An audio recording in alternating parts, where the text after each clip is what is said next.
বিশুদ্ধ পানির অভাবে নাজেহাল দশা দিল্লির বেশিরভাগ এলাকার মানুষের।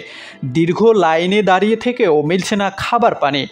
যমুনা নদীর পানি শুকিয়ে যাওয়ায় দিল্লিবাসীকে এ সংকটে পড়তে হয়েছে বলে জানায় রাজ্য সরকার।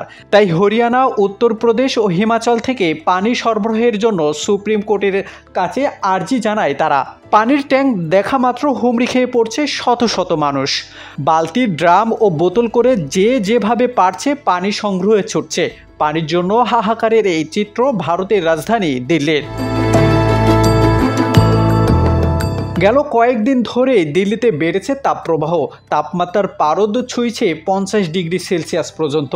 একদিকে তীব্র গরম, অন্যদিকে বিশুদ্ধ পানির অভাব। সব মিলিয়ে দিল্লিবাসীর নাভিশ্বাস। বাসিন্দারা বলেন, লাইনে কোনো পানি নাই, ট্যাঙ্কের পানির ওপর নির্ভর করতে হয়। সেখানেও অনেক ভিড়ের মাঝে ঠেলাঠেলি করে পানি সংগ্রহ করতে হয়।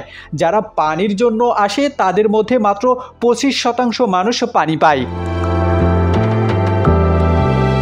পরিস্থিতিতে উত্তরণে সুপ্রিম কোর্টের দ্বারস্থ হয়েছে দিল্লি সরকার। হরিয়ানা, উত্তরপ্রদেশ ও হিমাচল থেকে দিল্লিতে 1 মাসের জন্য পানি সরবরাহের ব্যবস্থা নেওয়ার আর্জি রাজ্য সরকারের। বিশুদ্ধ পানির জন্য যমুনা নদীর ওপর নির্ভর করতে হয় দিল্লিবাসীকে। তীব্র তাপদাহে এ নদীর পানির স্তর নিচে নেমে যাওয়ায় দেখা দিয়েছে সংকট। এর মধ্যে আবার হরিয়ানা থেকে দিল্লিতে যে পরিমাণ পানি সরবরাহের কথা তা করছে না বলে অভিযোগ দিল্লি সরকারের। তবে ভারত সহ দক্ষিণ এশিয়ার তীব্র গরম ও বিশুদ্ধ পানির অভাবের জন্য বৈশ্বিক জলবায়ুকে ধুঁসেছেন বিশ্লেষকরা। সিঙ্গাপুরের গবেষকরা বলেন, গ্রীষ্মমণ্ডলীয় ও প্যাসিফিক অঞ্চলের আবহাওয়া বড় ধরনের পরিবর্তন হয়েছে।